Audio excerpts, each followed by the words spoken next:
Hello everyone, welcome to my channel. My name is Ari, and today we're going to have some more stories about our toxic life. But before we start, it would be so much appreciated if you would subscribe to my channel, like the video, if you enjoy it, and maybe leave a comment down below. These simple clicks would mean a lot to the future of this channel and really reward the effort that I put in every day. And now without further ado, let's go. Today's first story. In this story, a couple, married for 14 years with kids, take horseback riding lessons. Husband discovers wife's affair with the instructor, her ex, through security footage. Devastated, he confronts her, and they divorce. Wife moves out, facing embarrassment. The husband emphasizes to kids to learn from her mistakes. Wife's reputation suffers, and the instructor informs his wife. The aftermath leaves both families shattered. Now let's get into the story. My wife, 42 female, thought it would be a great idea for me, 39 male, and our kids, ages 12 and 14, to take horseback riding lessons together. We've been together, excluding a 3-year separation, for 14 years. During that separation, I had moved out of state into a tiny studio apartment with my handicapped brother. He was much older than me and in poor health. It wasn't the kind of situation I could bring my family into, and our parents had passed away. Sadly, my brother passed too, after I cared for him for the last 3 years of his life. My wife and I agreed not to see anyone else during this time because our marriage wasn't ending. It was just an inconvenient living situation. We met up countless times at a halfway point, so I could visit with the 3 of them and keep our marriage consummated still the shortest length of time. 3 months. It wasn't easy. Gas was so expensive, although not compared to today, and the kids hated being in the car for so long. We tried not to complain because, after all, we were the lucky ones. My brother wasn't able to have a family of his own or take care of himself. I had faith that nothing would ruin the relationship I had with my wife. So that brings us to what went wrong. These horseback riding lessons were extremely fun, and all 4 of us laughed quite a bit. I thought it was great bonding time, even though I felt there was something strange about the riding instructor. His name was Alan Pravich, but we'll call him AP, even though he tried his best to play it cool and give us equal attention. He didn't look at anyone as much as he looked at my wife. I noticed he was a handsome horse guy, and my wife liked that.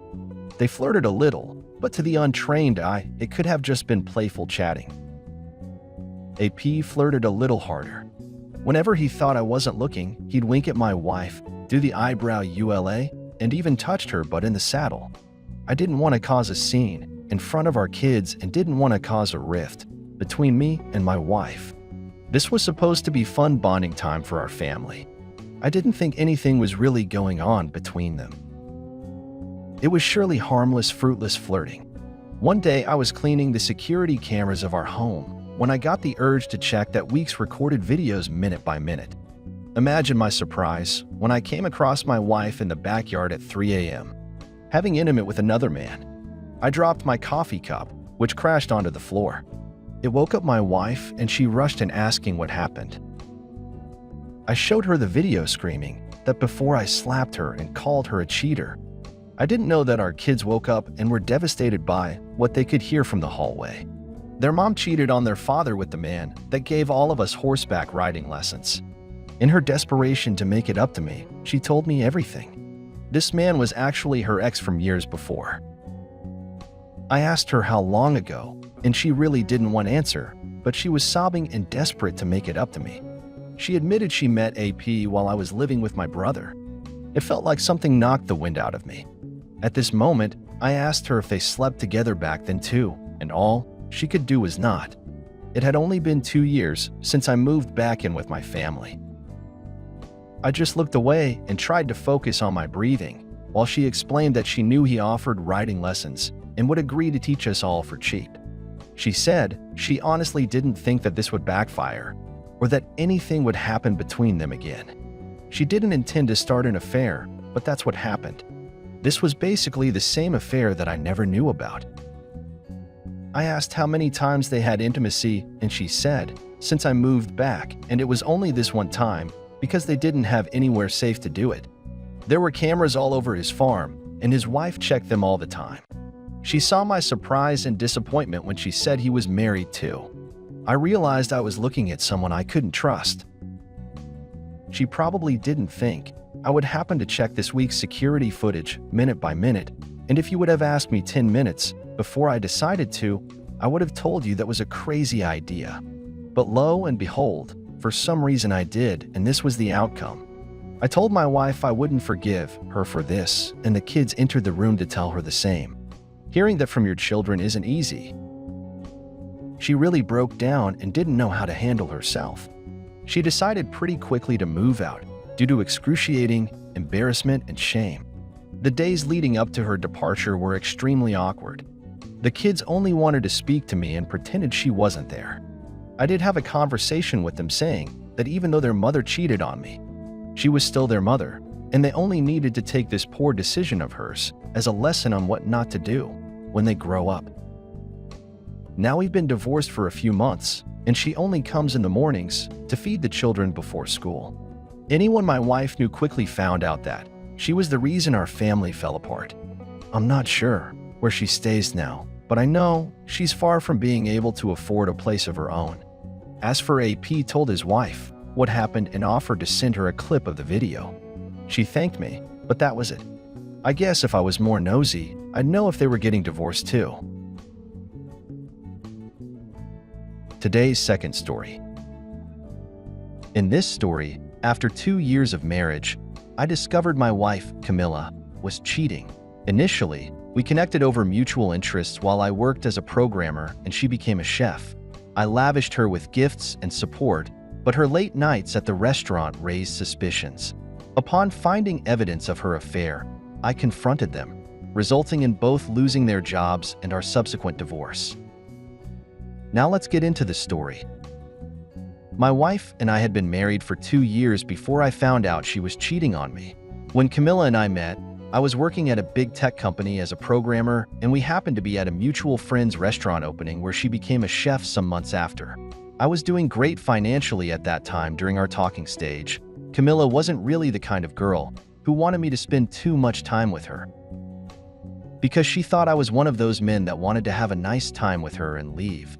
But after she got to know me, she began to bring down her walls. I knew she would be tough from the first time we spoke to each other, but from how our conversation was going, I knew she would eventually be my woman. I had not been in a relationship in a very long time, so I wanted someone I could share my life and wealth with, and I also wanted to spoil her. With all the fancy lady stuff I had seen on other women, as time passed, we got closer and closer until we eventually dated. After we started dating, I began to show Canada how much I loved her. I started by buying her clothes, hair, shoes, and bags, and I even got her a new iPhone since she wanted one badly. In fact, the day she said yes to me, I bought us 2 tickets to go on a small summer vacation the following month. Some weeks after we started dating, I asked Camilla to move in with me so we could always be together, and she did. We lived together for a year and some months, and these were one of the most amazing months of my life. Camilla was sweet, caring, and so kind. She would leave the house early in the morning for work and would return as soon as her shift was over. Most times before I returned from work, Camilla would have cooked, gotten a movie, and set up our room for us to get intimate and have our special movie night. She was simply amazing, and all this while she lived with me. I never asked her to contribute to the rent, buy groceries, or pay any bills. I believed it was my responsibility to handle all of that since I was the one that asked her to come and live with me. I'd occasionally send money to her old mother Lily whenever she called for financial assistance. Shortly after that, we got married and we officially became a couple and continue to live our happy lives. Some months after we married, Camilla came home with good news one evening. She said someone was opening a big top-class restaurant down her ST, and the restaurant owner reached out to her and offered her the position of chief chef. We already noticed workers renovating the building, but we didn't know the place would be a restaurant and Camelot would be asked to be in charge of the kitchen. It was beautiful and big news for us, especially because she would receive almost double her former pay, and it was closer to the house. She didn't need to bother leaving home so early to beat traffic. We celebrated her good news, and after 3 months, she left her old job. Initially, I believed that with this new job of hers and the fact that it was closer to the house, she would return home earlier than usual. But something strange began to happen. Camilla started to stay out late, and she would usually return home by 9 o'clock or 10 p.m. At first, it was understandable because she said they were still trying to fix some stuff in the restaurant kitchen and she needed to help them with it. So for the first month, I understood her excuses for always coming home late at night. A few times I went to the restaurant myself, and I would see her and some other people working in it. But after the restaurant was fixed and was fully open, Camilla's late nights did not stop. It was always one excuse or another. She'd say she went grocery shopping for the restaurant, or she went to buy food in bulk. She was gradually changing from the Camilla I knew to someone else, and at one point I asked her to find another job, because I felt her new restaurant job was taking her away from me. We barely spent time with each other like we used to, and by the time she returned home every evening, she would be exhausted, shower, and go straight to bed. All of this continued until it got to the point where I no longer stayed up to wait for her. I knew she returned late anyway, so I'd lock up the house and go to bed, and she comes in with her keys. I was still managing her new personality, and I didn't want to be hard on her because I knew how stressful it was to be a chef. But everything changed one night after I woke up at 1 a.m. to pee and I couldn't find Camilla. So I searched the house, and when I didn't see her, I became so worried, and I called her phone several times, but she didn't answer.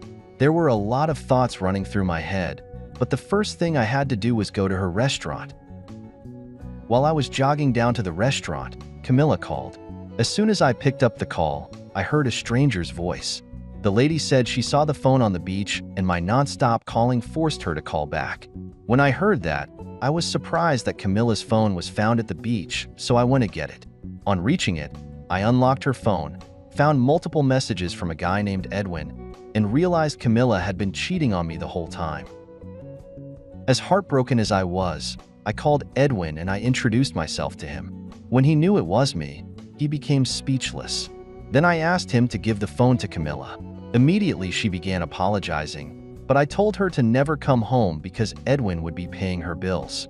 So I took the phone home, and while I went through her pictures, I saw photos of her and Edwin together, and I recognized him from the butcher shop 2 buildings away from where Camilla worked. I also found text messages between Camilla and Edwin, telling Edwin that she hated her job and her boss, and if she had her way, she'd write a negative review about him on how he treated his staff. And the quality of food they made, it was just perfect. The following morning I went to Edwin's shop and reported him to the management, showed them pictures of him and my wife, and told them it wasn't okay for employees to get into their client's personal life. Fortunately, Edwin's boss already had multiple complaints about Edwin, and with my complaint he got fired. From there, I went to the restaurant Camilla worked at, and I handed the printed conversation between her and Edwin to her boss, who happened to be around. She was fired immediately, and the two of them were left jobless. I didn't let her come into the house to pick anything because I bought them with my money. We divorced afterward, and that was the end of us. I was so sad. She had broken my trust and cheated on me with the butcher guy.